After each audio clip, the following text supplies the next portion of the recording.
오늘 2020년 9월의 마지막 주일입니다. 요즘은 시간이 참 빠르구나 이런 생각을 저절로 하게 됩니다. 여러 모양으로 어렵고 힘든 세월인 건 분명한데요. 그러한 현실 앞에서도 우리는 무릎을 꿇지 말아야 합니다. 그것은 그리스도인의 자존심이 결코 허락하지 않는 일이기 때문입니다.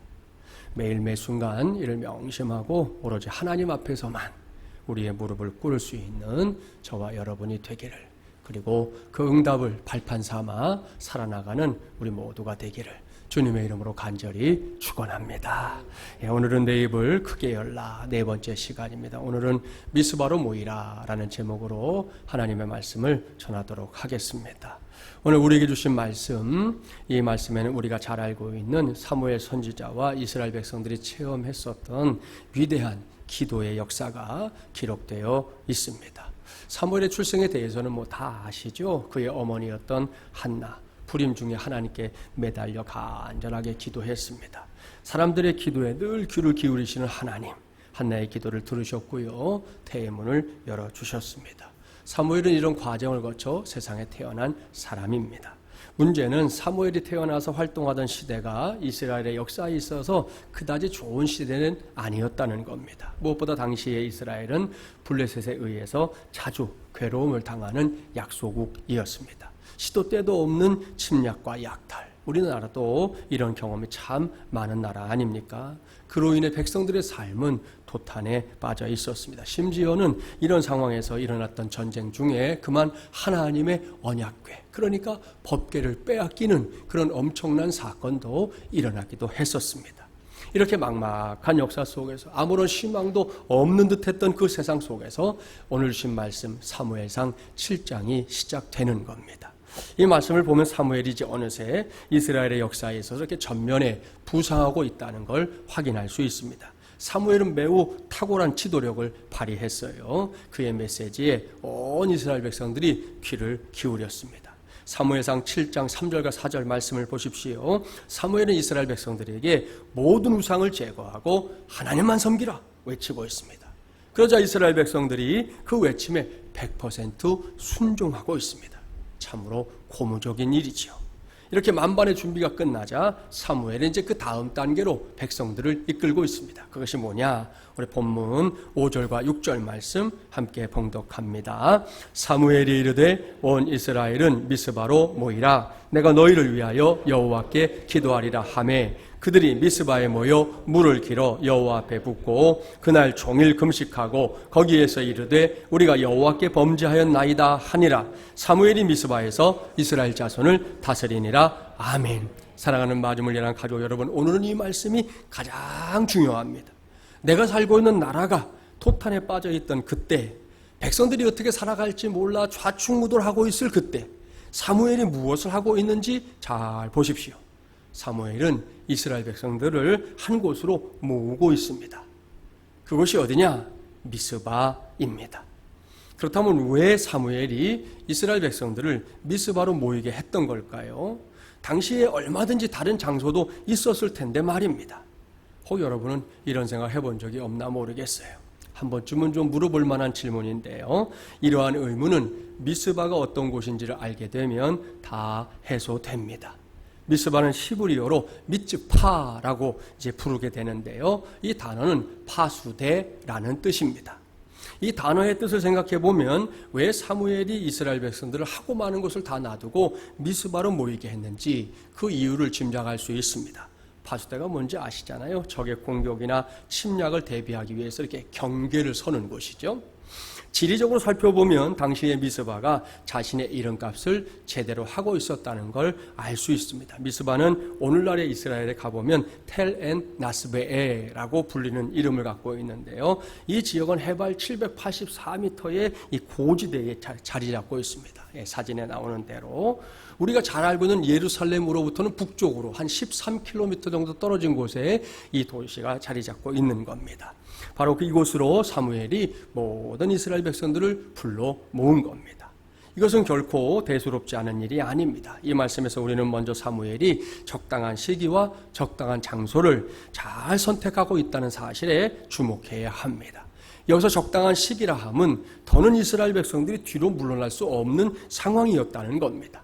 이미 오랜 세월 동안 블레셋에게 당하며 살았던 이스라엘 백성들 아닙니까?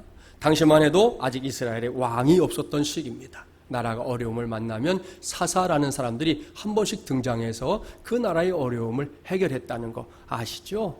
그러는 와중에 국력은 날이 갈수록 쇠퇴하고 있었습니다. 앞서 잠시 말씀드렸지만 법계까지 이방의 손에 빼앗기는 그야말로 세상에 둘도 없는 국치에 해당하는 사건도 일어났었습니다. 보십시오. 더는 뒤로 물러갈 곳이 없어요. 나라가 지금 바닥을 치고 있었던 때라는 말씀입니다. 그리고 적당한 장소라 함은 이미 설명한 대로 미스바라는 장소가 그 이름의 뜻 그대로 파수대의 역할을 감당하기에 최적의 장소였다는 겁니다. 옳습니다. 적국인 블레셋의 동태를 살피기에 아주 적당한 장소, 전략적으로 매우 중요한 장소였습니다. 오늘 신 말씀도 그것을 확인시켜 줍니다. 본문 7절 함께 봉독해 볼까요? 7절입니다. 이스라엘 자손이 미스바에 모였다 함을 블레셋 사람들이 듣고 그들의 방백들이 이스라엘을 치러 올라온지라. 이스라엘 자손들이 듣고 블레셋 사람들을 두려워하여. 보십시오. 블레셋 사람들이 미스바에 모여있는 이스라엘 백성들을 치기 위해 다시금 쳐들어왔습니다. 그런데 당시에 사무엘과 이스라엘 백성들이 모여 있었던 것이 어디라고요? 높은 고지대인 미스바였다 그랬습니다. 그랬기 때문에 블레셋 사람들의 움직임을 한눈에 확인할 수 있었다고 성경은 기록하고 있습니다. 이것이 바로 미스바가 당시에 이스라엘 백성들이 모이기에 가장 적당한 장소였다는 말씀의 의미입니다.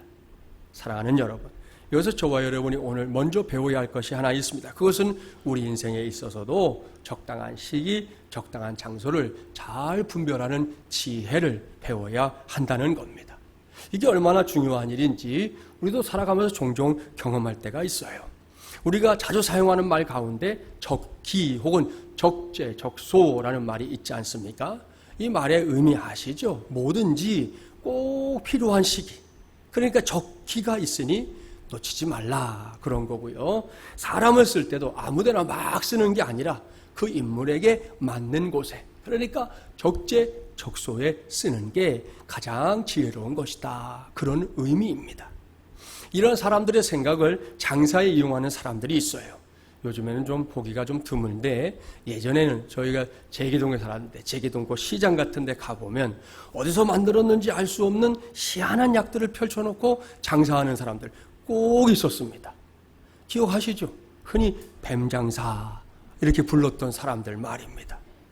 그들이 외치는 소리 기억나실걸요? 그들의 상술이 얼마나 대단한지 그 자리에 앉아서 그 사람들 말을 이러고 듣고 있으면 순식간에 모든 병이 다 나을 것만 같아요. 자, 왔어요. 비암으로 만든 특효약이 왔어요. 꼭 하는 거 있죠. 날이면 날마다 오는 게 아닙니다. 오늘이면 끝입니다. 이 비암으로 말씀드릴 것 같은 백두산에서 3년, 태백산 2년, 지리산 5년, 도화 10년 묵은 진짜 산상 같은 비암입니다. 어서 가져가십시오. 제일 마지막 말도 똑같아요. 얘들아 어서 가라. 애들은 가라 이거예요. 예? 자, 이 사람들이 바로 적기와 적재적소를 상술에 이용하는 대표적인 사람들이에요. 그래서 이들의 말을 듣고 있으면 곧 여기저기서 자기의 주머니를 여는 사람들이 보여요. 이내 쌈짓돈을 꺼내가지고 출처도 알 수 없는 그 희한한 약들을 사들입니다. 왜요? 이번 기회를 놓치면 다시는 저 약을 사지 못할 것 같다 하는 생각이 너무나 많이 들기 때문입니다. 여기서 여러분이 기회라는 단어에 주목해야 합니다. 살다 보면 자신의 인생에 주어진 기회를 잘 활용하는 사람이 있는가 하면 그렇지 못한 사람도 있어요. 사무엘은 이 중에서 전자에 해당하는 사람이다 분명하게 말할 수 있습니다. 사무엘은 지금 자신이 서 있는 위치에서 자신의 나라와 민족을 위해 뭔가 해야 할 그 기회를 정확하게 파악했고요. 그것을 제대로 붙잡기 위해 최선을 다하고 있는 게 분명하게 보입니다. 이것이 사무엘에게서 끝나면 안 됩니다. 저와 여러분도 사무엘처럼 자신에게 주어지는 좋은 기회를 꼭 붙잡는 하나님의 종들이 되기를 주님의 이름으로 축복합니다. 그렇습니다. 저도 여러분도 믿음 안에서 내게 주어지는 기회가 있다면 그걸 놓치지 말고 반드시 붙잡을 수 있어야 합니다.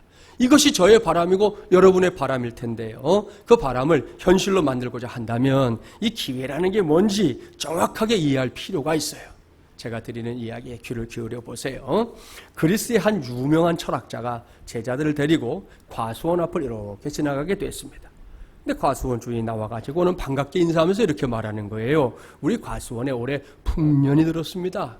하늘에 감사하는 뜻에서 여러분에게 제가 선물을 드릴까 합니다. 이 과수원에 들어가서 가장 크고 잘 익은 과일 마음에 드는 거 하나씩 가져가십시오. 그랬어요. 뜻밖의 횡재라고 생각한 제자들 앞다투어 과수원 안으로 뛰어들어갔고요. 이 철학자는 그래도 체면이 있으니까 같이 가진 않고 저 과수원 뒤에 나오는 뒤쪽에 가서 서서 제자들을 기다리고 있었어요. 그런데 이상한 일이 일어났어요. 과수원을 빠져나오는 제자들마다 다 빈손인 거예요. 왜일까요? 제자들이 처음에 과수원에 들어가서 각각 자기가 먹을 과일을 찾았던 거잖아요. 근데 찾다 보니까 이것도 커 보이고 저것도 커 보이고 이것도 좋아 보이고 저것도 좋아 보이고 조금 더 가면 더 좋을 게 있을 것 같고 더 큰 게 있을 것 같고 그렇게 막 헤매다 보니까 결국은 아무것도 따지 못했는데 과수원 끝이 딱 나와 버렸다는 거지요. 제자들이 안타까워서 다시 들어가려고 했더니 이 철학자가 요때다 생각하고 제자들에게 교훈을 남깁니다. 리시포스라고 하는 조각가가 발에는 날개가 달려있고 앞머리는 숱이 많고 뒷머리는 대머리인 조각상을 만들었다. 이 우스꽝스러운 조각상을 보고 웃던 사람들, 그 조각상의 받침대에 쓰인 글을 보고는 모두가 웃음을 다 그쳤어. 왠지 아느냐? 하고 이제 그걸 설명해 줬는데요. 제가 그 조각상을 보여드릴게요. 이렇게 생겼어요. 이 조각상의 받침대에 이런 글이 쓰여 있었다는 겁니다. 그대의 이름은 무엇인가? 나는 기회다. 자기 이름이 기회래요. 기회. 물었어요. 왜 발에는 날개가 달렸는가? 빨리 사라지기 위해서다. 왜 앞머리가 무성한가? 내가 오는 것을 보면 누구든지 쉽게 붙잡을 수 있도록 하기 위해서다. 그렇다면 왜 뒷머리는 대머리인가? 내가 지나간 뒤에는 사람들이 붙잡을 수 없게 하기 위해서다. 그렇게 말했다는 거예요. 사랑하는 여러분, 오늘 이 시간 이 이야기 꼭 귀를 기울여야 합니다. 제가 이 시점에서 왜 이런 이야기를 여러분에게 소개하는지 빨리 알아채야 합니다. 이것은 결코 한 귀로 듣고 한 귀로 흘려버릴 그런 이야기가 아니에요. 저와 여러분의 인생, 성경의 기록대로 하면 70이요. 강건하면 80입니다. 요즘 의학의 도움을 받고 있기 때문에 이제는 100세 내외를 살 수 있다 그럽니다. 그렇다면 그 정도의 시간을 살아가는 동안 과연 몇 번의 기회가 우리에게 찾아올까요? 제가 생각하기로는 그다지 많은 기회가 올 것 같진 않아요. 생각해 보세요. 만약 그렇게 많은 기회가 찾아온다면 사람들이 그것을 가리켜 굳이 기회 이렇게 부르지 않을걸요? 자고 나면 찾아오고 며칠 지나면 찾아오고 그러면 그걸 누가 기회라고 하겠어요? 기회라고 부른다는 것 자체가 숫자적으로도 몇 번 되지 않는다 그런 의미죠. 게다가 그 기회를 때마다 항상 다 알아볼 수도 없어요. 따라서 단 한 번이라도 확실한 기회가 주어진다면 그때에는 결코 놓치지 말아야 하는 겁니다. 지금도 여전한 어려움이 이어지고 있는 시절인데요. 어제는 또 간만에 50명 미만 내려갔는데 오늘은 또 좀 올라갔더라고요. 이런 시대에 우리가 살고 있는데요. 그럼에도 불구하고 우리에게는 하나님의 은혜가 있음을 명심하기 바랍니다. 그리고 그 은혜가 제게 또한 여러분에게 어떤 기회를 열어줄 때 그 기회를 놓치지 말고 제대로 꽉 붙잡는 우리 모두가 되기를 주님의 이름으로 축복합니다. 그렇다면 이렇게까지 제가 이 시간에 여러분에게 강조하고 있는 기회, 도대체 어떤 기회일까요? 다시 본문으로 돌아가 볼게요. 이미 말씀드린 대로 사무엘은 적당한 장소와 적당한 시기를 선택한 사람이었습니다. 그게 기회였어요. 그것이 바로 미스바였고 그 미스바로 백성들을 모이게 한 시간이었다는 거죠. 자, 그곳 그 시간에 사무엘이 무엇을 하고 있습니까? 앞서 봉독했던 본문 5절과 6절 말씀을 보십시오. 미스바에서 사무엘은 백성들을 위해 기도할 것을 천명하고 있습니다. 백성들 역시 이번에도 적극적인 순종으로 사무엘의 요청에 귀를 기울였습니다. 그렇습니다. 그들 모두가 미스바로 모여들었습니다. 바로 그곳에서 그들 모두가 하나님 앞에서 자신들의 죄를 다 펼쳐놓고 금식하며 회개하는 생명의 역사가 일어났습니다. 그뿐이 아니죠. 자신들이 처해 있는 역경, 어려움 역시 다 펼쳐놓고 하나님의 도우심과 긍휼을 위해서 간절히 부르짖는 위대한 역사도 일어났습니다. 얼마나 귀한 일입니까? 사랑하는 마중을리란 가족 여러분, 여기에 우리 모두가 반드시 배워야 할 게 또 하나 있습니다. 그것은 분명한 목적이 있을 때, 다시 말씀드립니다. 결코 별 볼 일 없는 때를 말하는 게 아니에요. 개인적인 목적을 위해서 이건 아예 열외입니다. 분명한 목적이 있을 때, 그러한 거룩한 목적이 있을 때 하나님의 사람들은 하나님의 이름으로 모이기에 힘써야 한다. 바로 이겁니다. 그러한 응집력을 통해 하나님의 위대한 역사를 감당해내야만 한다는 거예요. 그것이 교회입니다. 우리 마중물 예람 교회 말입니다. 제가 교회에 처음 나갔던 시절만 해도 교회는 이 모이는 일에는요 항상 1등이었어요. 오늘과 같은 주일은 뭐 말할 것도 없고, 예수 믿지 않는 사람들 주일날 예수 믿는 사람들이 교회 간다 다 할 정도잖아요. 부흥회가 열린다 그러면 열심히 모였어요. 우리 교회 부흥회만요? 아니요. 옆 교회 부흥회를 해도 찾아갔어요. 그렇게 잘 모였어요. 자신이 속한 부서 혹은 구역에서 뭘 한다 그러면 열심히 모였습니다. 하다못해 겨울에 이제 눈이 이렇게 내리잖아요. 요즘처럼 스마트폰도 없어요. 집에 뭐 전화가 있는 집도 있고 없는 집도 있지만 집에 전화를 못 받으면 나가버리면 연락 방법도 없어요. 그런데 교회에 이제 그날 눈이 온다 그러면 사람들이 교회로 다 갔어요. 청년들이 가면 이 녀석 저 녀석이 다 교회로 찾아와요. 그리고는 그 눈을 열심히 치우는 게 즐겁게. 그때는 그랬어요. 여러분, 한국 교회가 이런 교회였기 때문에 당시의 부흥의 역사를 경험하게 됐던 겁니다. 그런데 지금은 어떻습니까? 물론 예전과 달라진 상황들이 많아요. 당장 맞벌이 부부들이 많아졌어요. 주부들도 그냥 집에 앉아만 있는 게 가시방석이 되는 그런 시대가 됐어요. 따라서 너무 빈번하게 모여서 뭘 한다는 게 어려운 시절이 된 거 맞습니다. 그럼에도 불구하고 오늘과 같은 주일에는, 또한 다른 때는 몰라도 뭔가 분명한 목적이 있을 때에는 모든 성도들이 모이기에 힘써야 한다는 겁니다. 그렇게 함께 모여 기도하는 걸 불편해하지 말고 우리는 좋아해야 합니다. 즐거워해야 합니다. 그래야 뭐가 돼도 된다는 말씀이에요. 자, 여기까지가 이제 그동안의 원칙이었는데요. 코로나19가 이 점에 있어서도 확실하게 변화를 가져왔어요. 기본적으로는 이렇게 오프라인으로 모이는 게 좋다는 거. 오늘 우리 김 목사님도 기도해 줬지만 정말 이게 우리에게 좋다는 거 아는 사람은 다 알아요. 그런데 코로나19가 그러한 당연함을 더는 당연한 것으로 여기지 못하게끔 만들어 주었습니다. 그래서 이제는 하나의 원칙을 더 더해야 되죠. 그것은 오프라인이 가능한 성도들은 오프라인으로. 그런가 하면 부득불, 자, 이것은 말 그대로 어쩔 수 없는 경우를 말하는 겁니다. 지금 우리 교회 안에도 직장에서 교회에 가지 못하게 하는 경우들이 몇 사람 있어요. 걱정되고 해서 신방을 위해 전화를 했다가 그런 어려움을 호소하는 성도의 이야기를 듣노라면 제가 담임 목사지만 무슨 소리 하는 겁니까? 우리 교회는 방역지침 잘 지키고 있으니까 아무 소리 하지 말고 예배하러 오십시오. 이렇게 단호하게 말할 수가 없어요. 당장 생업에 관련된 일들이니 어떻게 하겠습니까? 그뿐이 아닙니다. 어린 자녀들에 대한 염려로부터 시작해서 기저질환이라는 단어를 우리가 좀 너무 많이 들었어요. 단 하루도 뭐 빠진 날이 없잖아요. 뉴스를 틀면 기저질환, 뭐 케이블 뭐 어디든 다 나오잖아요. 이 기저질환에 관한 뉴스를 너무 많이 봤기 때문에 조금만 이상이 생기면 신경이 쓰이는 때도 있습니다. 다들 하는 말이 똑같아. 나도 나지만 나 때문에 다른 사람이 피해를 보면 어떡하나. 또 교인들은 똑같아요. 생각이. 나 때문에 우리 교회가 피해를 받으면 어떡하나. 이런 생각이 아주 팽배해진 시대입니다. 이런 게 부득불이에요. 자, 이런 경우에는 우리 성도들이 온라인으로라도 모일 수 있도록 교회에서는 최선을 다해 대책을 세웠고요. 요즘은 그것을 때마다 실시하는 중에 있습니다. 그러니 나는 형편상 오프라인에서 뭔가를 할 수 없다. 이런 생각 때문에 나는 더 이상 할 게 없어요. 이런 생각을 하고 마는 건 죄송하지만 잘못된 생각입니다. 더는 진행시키면 안 되는 생각입니다.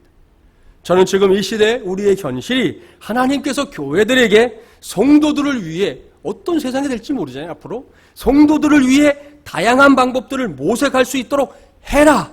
이렇게 말씀하시고 도전하고 있는 것이다. 그렇게 생각합니다. 그래서 저 자신부터 잘 알지도 못했던 이 온라인 예배에 대해 배우기를 매우 힘썼고요. 여러 날 동안 방송실 속에 들어가가지고 막 매달려가지고 좌충우돌하면서 어떤 날은 밤 12시까지 해결이 안 돼가지고 그 때문에 머리 쥐어싸매고 그렇게 하면서 하여튼 여기까지 온 거예요. 감사하게도 이제는 다른 목사님들이나 교회들에게 기본적으로 할 수 있는 것들은 이제 가르쳐 줄 만큼이 됐어요. 감사하죠. 지난 주간에도 두 모임에서 온라인으로 모이는 일이 있었는데, 지금도 우리 성도들도 이 줌 같은 경우 들어오셔갖고 오셨는데 오디오가 연결이 안 되는 상태가 이렇게 딱 나와요. 그걸 알거든요. 또 어떤 분은 자기도 모르게 음소거 못하고 있는 게 딱 나오잖아요. 그러면 이제 제가 이렇게 연락해서 말씀드려서 바꿔드리고 이렇게 하는데, 지난 주간에 그 모임들도 그거 한 거예요. 전화해서. 목사님, 지금 보니까 소리가 안 들리죠? 안 들린다는 거예요. 제일 기가 막혔던 분은 이게 그 스마트폰에 이어폰을 꽂아서 하시는데, 이게 이어폰도 있지만 마이크도 있는 걸 써야 이게 서로가 되는데, 가만히 영상을 보니까 이어폰만 끼고 헤드셋만 이렇게 쓰고 마이크가 없는 거예요. 그 사람이 아무리 말을 해도 아무도 안 들리죠. 그러니까 안무개 목사님 왜 안 들려요? 그러는데 자기는 말한다 이거죠. 하고 있다는데 하나도 안 들리죠. 보니까 마이크가 없어요. 전화해. 빼세요, 이어폰. 그냥 쓰면 되는데 왜 그걸 갖다 꽂아가지고 그게 소리 안 들리게 하냐고. 빼니까 금방 들리잖아요. 하여튼 지난주에도 그러면서 한 주간을 보냈어요. 이렇게 목사가 하나님의 말씀과 도전을 액면 그대로 받아들이고 할 수 있는 건 지금 다 하려고 하니까요. 사랑하는 우리 마지물리란 가족들도 하나님의 마음, 목사의 마음 함께 헤아려 주면서 오프라인은 오프라인대로, 온라인은 온라인대로 모이기에 힘써주기를 바랍니다. 특별히 9월 내내 주일 메시지가 기도라는 거 아시죠? 그래서 신신당부합니다. 다른 건 모르겠어요. 기도하는 자리만큼은 더욱 모이기에 힘쓰자.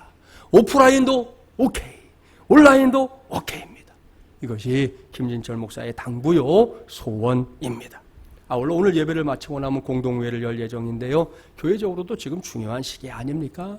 이럴 때 마주물이란 가족들이 오프라인이든 온라인이든 모이기에 힘쓰며 기도할 때 하나님은 우리 모두를, 또 우리 교회를 이전보다 더 주목하여 주실 줄 믿습니다. 사무엘은 이러한 연합의 원리를 잘 알고 있었습니다. 그래서 이스라엘 백성들을 미스바로 불러 모은 거예요. 그곳에서 백성들과 함께 국군이 기울고 있는 나라를 위해 간절함으로 하나님을 향해 부르짖고 있습니다. 그냥 부르짖기만 한 것도 아니죠. 모인 모든 사람들이 종일 금식하면서 곡기를 끊고 목숨을 걸고 기도했습니다.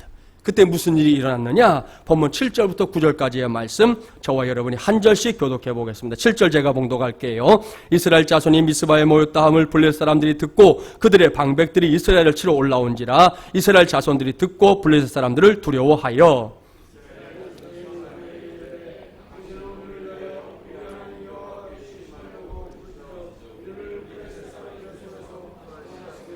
함께 봉독합니다. 사무엘이 젖 먹는 어린 양 하나를 가져다가 온전한 번제를 여호와께 드리고 여호와를 위하여 여호와께 부르짖음에 여호와께서 응답하셨더라. 아멘. 할렐루야. 보십시오. 이스라엘 백성들이 나라를 위해 기도하겠다고 미스바에 모였다 하는 소식이 전해지니까 블레셋이 군대를 일으켜서 다시 쳐들어왔어요. 이게 약소국의 서름 아닙니까? 뭘 하려고만 하면 주변의 강대국들이 가만두지 않는 거 말입니다. 우리나라가 지금 처해 있는 현실도 별반 다르지 않아요. 우리나라가 때마다 미국과 중국, 러시아와 일본 등등의 압박에 시달리고 있다는 거 아시죠? 자존심 상하는 외교 문제 종종 일어납니다. 어떤 날은 뉴스 보다 말고 막 화가 나고 씩씩거리게 될 때도 있잖아요. 이스라엘 처지가 그랬습니다. 그때 이스라엘 백성들은 블레셋이 두려워서 사무엘에게 하나님께 쉬지 말고 기도해달라 부탁하고 있습니다. 사무엘은 그러한 백성들의 간청을 듣고 어린 양 한 마리를 잡아 하나님께 제사를 드린 후에 이스라엘을 위해서 진심을 다해 간절하게 부르짖어 기도했습니다. 그랬더니 어찌 됐습니까? 자, 이 말씀은 저와 여러분이 주시는 하나님의 말씀으로 하나님의 약속으로 꼭 받기 바랍니다. 여호와께서 응답하셨더라. 할렐루야. 그렇습니다. 하나님은 사무엘과 이스라엘 백성들이 미스바에 모여 나라와 민족을 위해 부르짖어 기도할 때 나 몰라라 하지 않았습니다.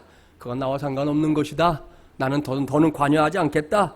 이건 내 일이 아니다. 이러지 않으셨다는 거예요. 귀가 밝은 하나님께서 그들의 기도를 들으셨습니다. 그러니 가만히 있을 수 있겠습니까? 아닙니다. 하나님은 자신이 들은 기도에 적극적으로 응답하셨습니다. 본문 10절과 11절 말씀이 그 응답의 현장이에요. 함께 봉독합니다. 사무엘이 번제를 드릴 때에 블레셋 사람이 이스라엘과 싸우려고 가까이 오매 그날에 여호와께서 블레셋 사람에게 큰 우레를 발하여 그들을 어지럽게 하시니 그들이 이스라엘 앞에 패한지라. 이스라엘 사람들이 미스바에서 나가서 블레셋 사람들을 추격하여 백갈 아래에 이르기까지 쳤더라. 아멘. 긴 설명이 필요 없습니다. 하나님께서 이스라엘 군대의 편을 확실하게 들어주셨어요. 사무엘과 이스라엘 백성들을 아예 아작을 내겠다고 찾아온 블레셋 군대 아닙니까? 그런데 정작 아작이 난 쪽은 이스라엘이 아니라 블레셋이었습니다. 그들이 이스라엘 백성들에게 손을 대려 하니까 하나님께서 큰 우레를 발하셔서 블레셋 군대를 흩어버렸습니다. 걸음아 살려라. 아시죠? 그들이 혼비백산에서 산지사방으로 흩어져 버린 겁니다. 결국 이스라엘 백성들 대승을 거두게 되었습니다. 얼마나 놀랍고 감사한 일입니까? 이건 한마디로 말하면 하나님께서 편들어 주시는 삶인데요. 요즘같이 어려운 때 이러한 삶이 바로 저와 여러분의 삶이 되기를 주님의 이름으로 축복합니다. 무엇보다 여러 모양으로 어려움을 처해 있는 우리나라가 하나님께서 편들어 주는 복 꼭 누리게 되기를 주님의 이름으로 간절히 축원합니다. 이것이 목사의 바람이요 성도의 바람일 텐데요. 요즘 마음이 상하는 일들 얼마나 많은지 모릅니다. 앞서 우리 성도들의 상황도 말했지만 교회에 대한 이상하고도 잘못된 편견이 성도들의 마음을 상하게 할 때가 많아요. 현 시국에 교회가 잘못한 게 전혀 없는 건 아니죠. 잘못된 게 있으면 인정하고 고쳐나가야 할 일입니다. 그러나 아무리 그렇다 해도 전국에 있는 교회들이 하나로 매도당하는 건 어떤 이유로도 정당화될 수 없다는 거예요. 이 일을 놓고도 할 말은 많지만 이미 세상에는 이와 관련해서 말하는 사람들이 많다고 했죠. 그래서 제가 여러분에게 부탁했죠. 우리는 말을 보태지는 말고 그저 하나님 앞에 이 현실을 놓고 기도하자 당부드린 겁니다. 그런가 하면 요 며칠 온 나라가 또다시 시끄러워졌습니다. 우리나라 공무원 한 사람이 북한군에 의해서 참담한 죽음을 당했기 때문입니다. 이 사건을 놓고 지금 월북이다 아니다 논쟁이 일고 있고요. 국민의 대표인 정당들도 이럴 땐 좀 딱 하나가 되면 좋겠는데 생각들이 또 다 달라요. 무엇보다 요즘 같은 시대에 이런 일이 버젓이 일어났다는 게 기가 막힐 노릇입니다. 전쟁을 하는 정도 아니고 말입니다. 그것도 민간인인데 오죽하면 외신들도 이 일에 대한 충격을 지금 연일 쏟아놓고 있는 정도입니다. 참으로 가슴 아프고 속이 답답해지는 일이 아닐 수 없습니다.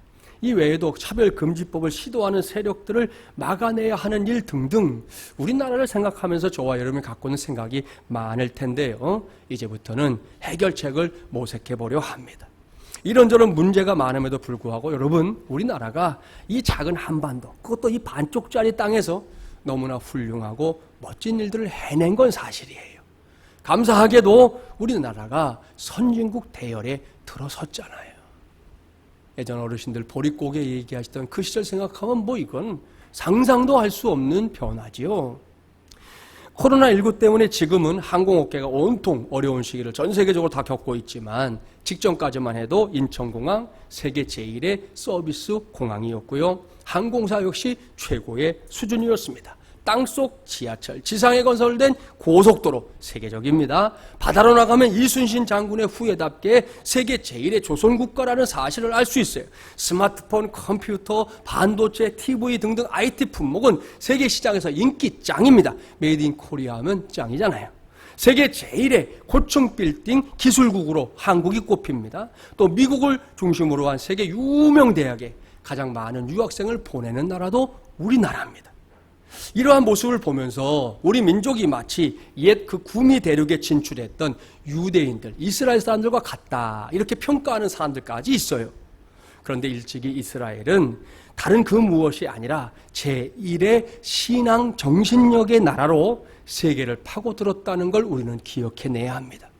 그냥 간 게 아니에요. 이 사람들은 자기들이 믿는 여호와 하나님에 대한 신앙을 가지고 전 세계 곳곳에 파고들었던 거예요. 반면에 우리나라는 뭡니까? 경제 제일, 그저 이 수식어만 따라다니는 게 우리의 현실이에요. 여기서 우리 모두는 예수님의 말씀을 떠올려야 합니다. 주님은 믿음이 큰 나라를 원하십니다. 틀림없습니다. 사람이 떡으로만 사는 게 아니라 하나님의 입에서 나오는 모든 말씀으로 사는 것이다. 분명하게 말씀하셨지 않습니까? 이걸 기억한다면 오늘 주신 말씀을 들여다보고는 저와 여러분에게 아주 간절한 기도 제목이 저절로 생겨야 됩니다. 그것은 우리가 두 다리를 딛고 살고 있는 이 나라가 우리의 대한민국이 세계 제1의 진리의 나라, 세계 제1의 믿음의 나라가 되어야 한다는 이것을 위해서 기도해야 한다는 겁니다.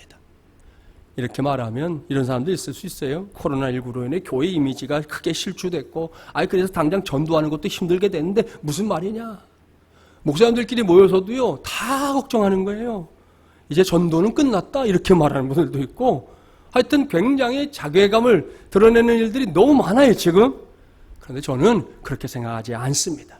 왜? 이유가 있어요. 잘 들어보세요. 지난 수천 년의 역사 속에서 여러분, 교회가 부족했던 때 있었습니다. 교회가 사람들에게 외면당했던 때 있었습니다. 교회가 크게 잘못했던 때도 있었습니다. 틀림없어요. 그런데 여러분 기억하세요. 어떤 시대도 예수님이 부족했던 시대는 없어요.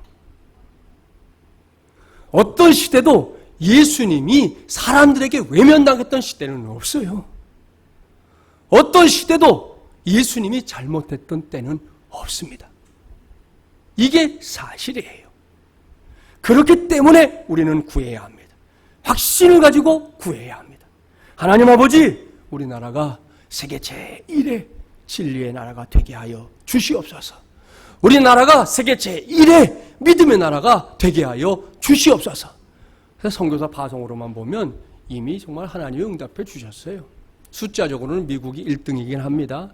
우리나라가 한 2만 5천 명 정도가 나가 있거든요.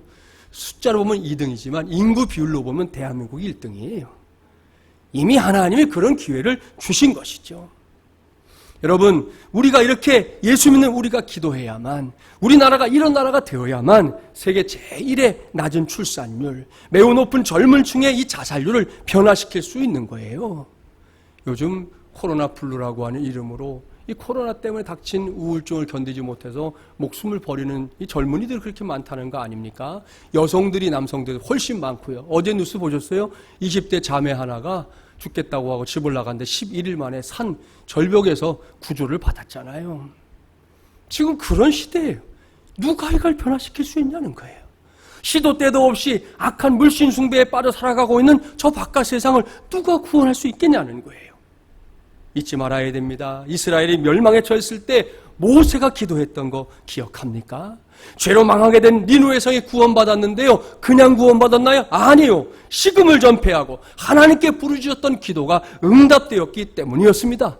링컨은 남북전쟁에서 패전의 위기에 몰리자 아예 어떻게 합니까? 국가 금식일까지 선포하고 기도했습니다. 한국전쟁 때 이 나라가 전체가 풍전등화 같은 상황에 처했을 때 어떻게 했나요? 성도들이 저 부산 초량교회에 모여서 밤낮으로 눈물의 기도를 드렸다는 거 우리 잊어버리면 안 되는 거예요. 따라서 이 시간에 저와 여러분은 결코 가만히 있으면 안 됩니다. 반드시 기도해야 합니다. 어떻게 해요?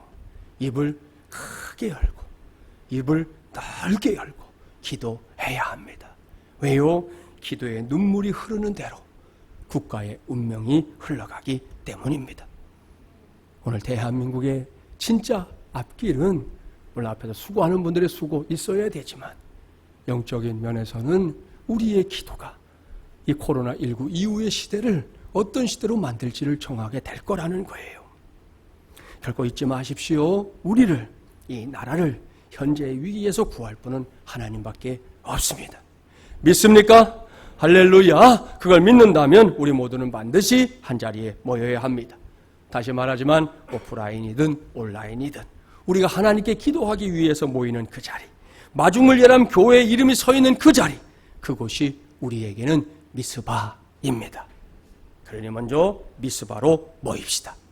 주보에 광고가 나가거나 단톡방에 카톡 하는 소리와 함께 나팔이 울려 퍼지거들랑 그 미스바에 모이십시오.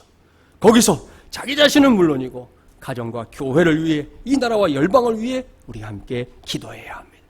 현재 우리가 처해 있는 이 참담한 상황에서 우리 모두를 구할 수 있는 유일한 분, 하나님 한 분뿐임을 천명하면서 우리가 기도해야 한다는 것입니다. 거기에 하나님의 말씀 전해주십니다. 여호와께서 응답하셨더라. 깊어가는 2020년 이 가을, 이 말씀을 액면 그대로 받고 누리고 체험하는 저와 여러분 또 우리 마중물예람교회 꼭 되기를 주님의 이름으로 간절히 축원합니다.